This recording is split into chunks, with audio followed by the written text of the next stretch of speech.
Hello there, and welcome back to another video. Today, we're going to talk about undocumented changes coming in patch 9.1.5. Yeah, so the patch notes are out. They put out a ton of changes in this kind of minor patch, but there are some undocumented changes which are coming, and some of them are big, some of them are small, some of them are really minute, but we're going to go through them all in this video. But before we jump into all of that, guys, I just want to shout out my Twitch, twitch.tv/MrGM. If you want to see me streaming World of Warcraft, other MMO content, I'm over on twitch.tv/MrGM.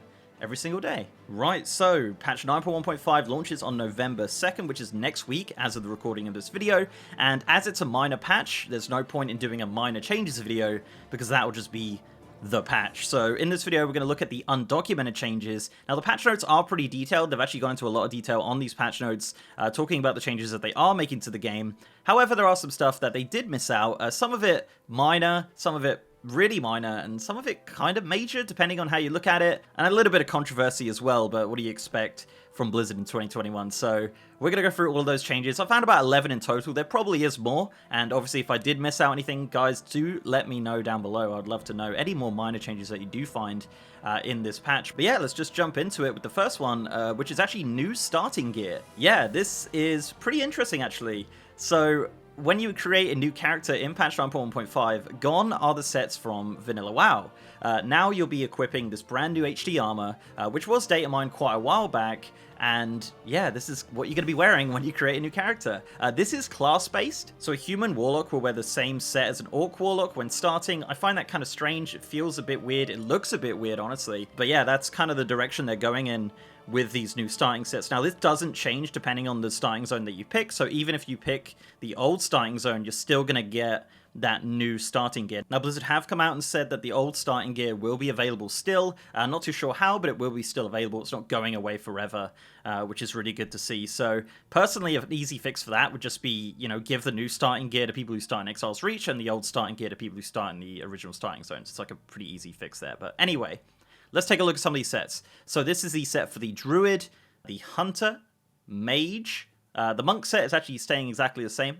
Paladin, Priest, Rogue, Shaman, Warlock, and Warrior. And obviously DKs will have, you know, their DK things. So yeah, that's kind of the new sets there. Essentially, they're just kind of recolors of themselves, of the different armor types. I think they do look good, don't get me wrong. I think they are really nice, but I miss the old ones. I think I would have preferred just HD versions of the previous sets. You know, they're kind of nice. They're kind of, you know, nostalgic, I guess, of sorts. But yeah, that's the new starting gear that is coming in patch 9.1.5. Honestly, out of all of the changes, that's probably one of the biggest ones on this list. The next change is that Korthia is now on the world map in Oribos. Yep, when you press map, there'll be a little icon that will show you where Korthia is.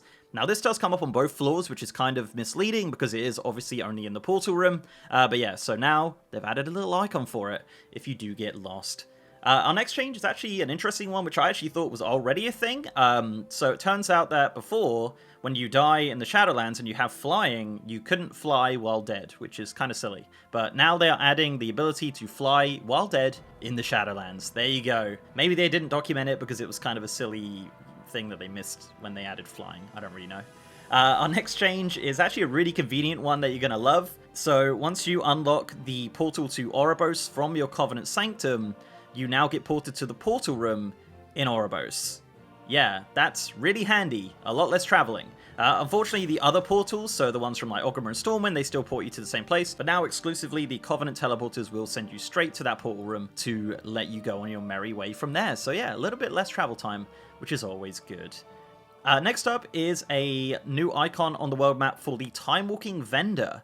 So obviously on the PTR, the Legion Time Walking is active, so you can see the icon here in Dalaran where it tells you where the Time Walking Vendor is. Now, I don't know if this is retroactive as well, so when the other Time Walking comes up, I don't know if it's going to give you an icon for all of those. I really hope it does, because that would be really silly if it doesn't. But yeah, so as of 9.15, if you ever want to find a Time Walking vendor, when Time Walking is active, there is an icon on the world map for you. Next up is actually a brand new model, and a really good looking model at that. This is the brand new Lightforged Draenei Paladin mount. Yeah, it is a Tollbuck from Argus, and it looks incredible. Now, they took ages to actually hook this all up. The model was added super early in the PTR, and we were getting a little bit skeptical that they weren't actually going to add it, but yeah, they went and did it.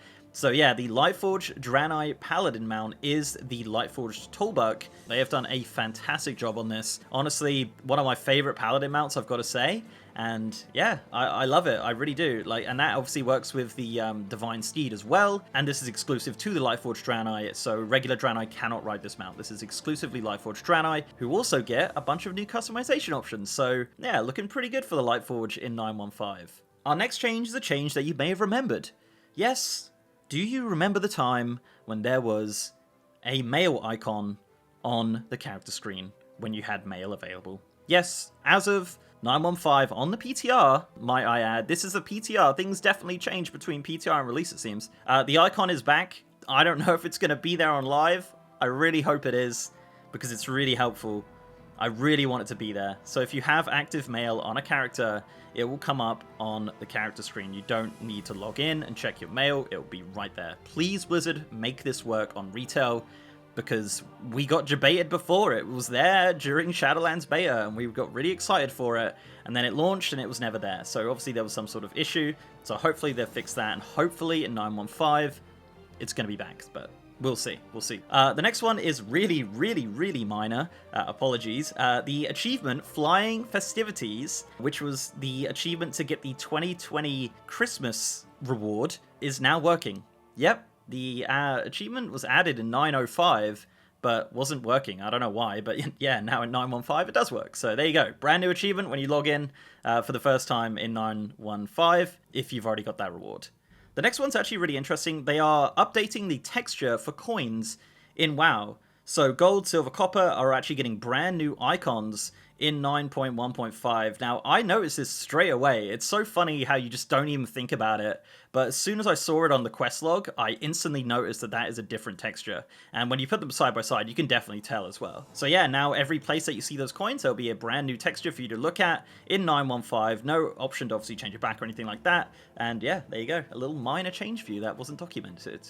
Our 10th change is actually a bunch of new icons. So there's a bunch of new icons for all of the new boots, which are being added in 915. I actually did a video about that earlier last week with all the like transmoggable boots that they're adding. There's also a new icon for the Love Rocket, which is no longer called the Love Rocket, but we'll get to that in a second. And another icon for something called the WoW Token Generic. This was an icon that was added during the PTR. We don't know what it's for. I did tweet it out. There was some speculation. We don't know, but there is an icon for something that's called the Generic WoW Token. So yeah, you can speculate on that, but you can also use it for a macro if you really want to. But yeah, there's some new icons that are being added to the macro menu. And finally, this is some things you probably already know about. They are changing and renaming a bunch of stuff in World of Warcraft. Now, I don't want to get too into it, obviously, but the whole lawsuit going on, Blizzard have kind of gone back, retroactively changed a lot of things in the game. There's a lot of things. I would be here all week talking about the things that they have changed, but there are some pretty major changes. One of the biggest ones is Macquarie in Argus has now been completely renamed to Eridath. So that entire zone, achievements, items, any sort of text related to it has been now renamed to Eridath. The Twin Consorts encounter is now called the Twin Emperors encounter. And as mentioned, the Big Love Rocket that you're going to be farming in February is no longer called the Big Love Rocket. It is now called the X45 Heartbreaker. On top of that, there's a bunch of NPCs being renamed, there's a bunch of quests, and there's a bunch of items which have been renamed. Now, you've probably seen all the articles on Wowhead MMO Champion. Blizzard did put out a statement as well talking about why and, you know, why they're doing all these changes and whatnot. But yeah, that's just going to be one of the major changes, honestly, in 915 is just a lot of different random renames and stuff. To be honest, you're probably not going to notice a lot of them because it is a lot of legacy content. But if you are going back and doing that content, you might notice a little bit of a change there in regards to some of the names and some of the quest items and whatnot that they've gone through and changed. But yeah, so yeah, guys, that's pretty much it. That's 11 changes I've noticed undocumented in 915. Some major, some minor, some really minor. But yeah, let me know down below, guys. Let me know what you think of these changes. Let me know what you think of 915. It's going to be an interesting patch. I'm a little bit upset about the time walking being in December instead of being in November. I think it would have been really cool to launch the patch with a bang, with time walking, but alas, we have to wait a month for the actual content of the patch. But there is a lot of changes coming in which are going to keep you occupied for a little bit, like the Covenant changes and whatnot, which I'll have another video on very, very soon, actually, just before the patch launches. We're going to talk about all that kind of stuff. But guys, Thank you very much for watching. Before I go, I'd like to give a massive shout out to my amazing patrons, YouTube channel members, and Twitch subs. You guys are awesome. And if you'd like to support the channel in any of those ways, links are down below. So leave a like on this video, guys, if you'd like to, and subscribe if you haven't. I've also got a partner Discord channel with over 3,000 members, and as I said, I'm now streaming on twitch.tv/MrGM. If you want to see me streaming World of Warcraft, patch 9.1.5, Season of Mastery Beta, anything like that, any other MMO content, I'm over on twitch.tv/MrGM every single day. And with that, guys, I'll see you next time.